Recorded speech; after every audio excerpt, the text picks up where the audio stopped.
Diamond Platinum Jumapili hii alienda kule Mwanga Kilimanjaro, na inaelezwa kuwa alienda na private jet, yaani ndege binafsi. Ameenda huko kufanya tamasha katika uzinduzi wa mradi wa maji unaozinduliwa na Rais wa Jamhuri ya Muungano wa Tanzania, Dr. Samia Suluhu Hassan, katika eneo ambalo linaitwa Nyumba ya Mungu.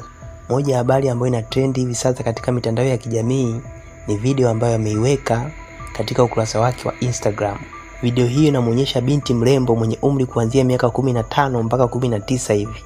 Binti huyo ni mwanafunzi, na yeye peke yake ndo anaonekana kupiga saluti wakati ambapo wimbo wa taifa unapoimbwa. Kisha Diamond Platinum akaandika maneno haya kwenye video hiyo, mwanzo wa kunukuu: "Baadaye kitoboa kwenye maisha watasema uzuri umembeba, kumbe mwenzao yuko makini", mwisho wa kunukuu. Na yeye ndo alikuwa anamrekodi binti huyo. Kama unavyomuona, binti ni mrembo kweli kweli. Sasa wacha tusikilize kile ambacho amekizungumza Diamond Platinum.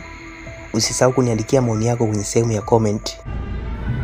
Baadaye watasema uzuri unambeba huyu mtoto, wimbo wa taifa naimba, sasa wengine habari hawana, yeye peke yake ndo kasema kabisa anapiga zake wimbo wa taifa.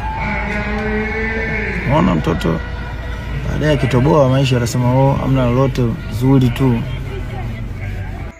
Asante sana kwa kuwa nami kuanzia mwanzo mpaka mwisho wa video hii. Kama bado hujasubscribe katika channel yetu, unasubiri nini?